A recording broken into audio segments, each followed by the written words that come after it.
Hi guys, it's me again, Madel. So, may isa akong product dito pa na ipapakita sa inyo. Bigay siya ng tita ko nung kasal niya. Bridesmaid ako. So, meron siyang gift sa aming mga bridesmaid. So, papakita ko sa inyo kung ano. Ito siya. So, Butterfly Girl, the best of the crate fragrances. Ano to? Perfume siya, Eau de Perfume.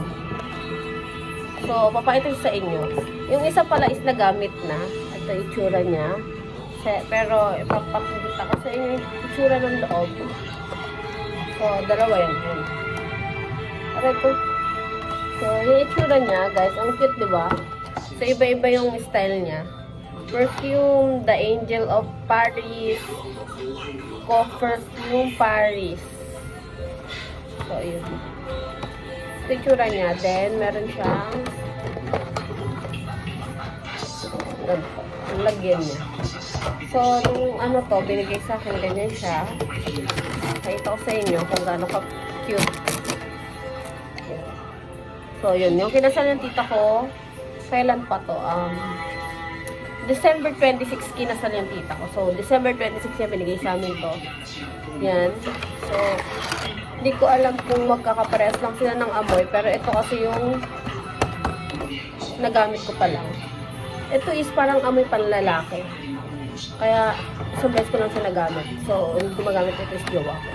So, check ko ito. Yung isa pala kasi nabasag yung kanyang ganito. And kita nyo sira. Ito siya, nabasag. Siguro kakabagsak ko. So, yun. So, yung time na yun, ang dami namin dala. So, papaamay ko. Check ko kung magkapares sila ng amoy. Magkaiba sila ng amoy, guys.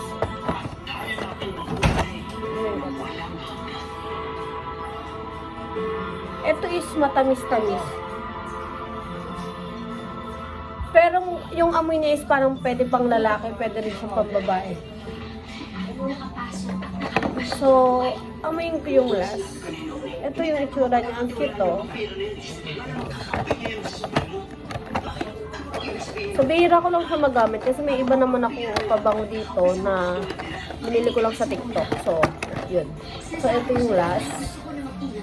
Amoyin ko to. Ito, COOC.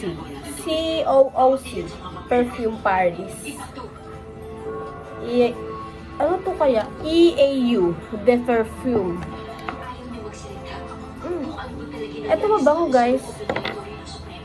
Parang ito yung... Ang bango na ito, guys. Ito amoy pang babae siya. Kasi ito parang, ito is pang amoy pang lalaki. Ito is half, then ito is pang girl. Wait lang.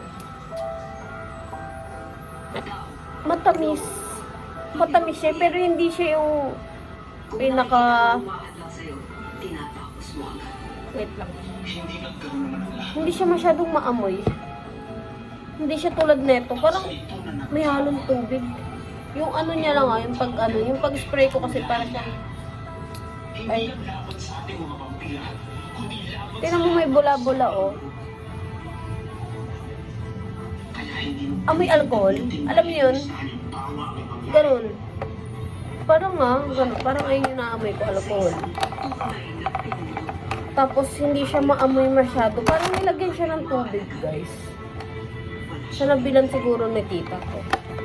So, mga 6 kami, 5 na abay, so, bridesmaid, so, 5 kaming meron neto. Yung mga lalaki naman, di ko alam kung ano yung binigay sa kanila ng asawa ng tita ko. So, ito, ng groom. So, ang cute to, di ba? Ito siya, guys. So, hindi ko alam kung magkano ang bili ni tita neto. Hindi ko rin alam kung saan niya nabili to. So, yun. Ang rate ko dito, guys, is 10/10. Kahit hindi ko siya totally nagagamit. Ito kasi yung pang gumamit nito is yung boyfriend ko. Ito naman is ngayon ko lang inano. Ayan, mukha lang siyang may bawas pero ganyan talaga itsura niya. Tapos may mga pabango pa kasi ako dito kaya hindi ko siya ginagamit. Pero para sa akin, ang cute-cute niya. Tsaka syempre bigay ito, tsaka nung kasal ni tita siya. So, ang rate ko dito guys is 10 out of 10. So, hindi ko talaga alam kung saan siya nabibili. Diba ang cute niya, mukha siyang mamahaling pabango. So, yun guys, ang rate ko dyan is 10 over 10. Butterfly Girl perfume. So, ayun guys. Ayun siya. So, yun lang guys. Thank you for watching.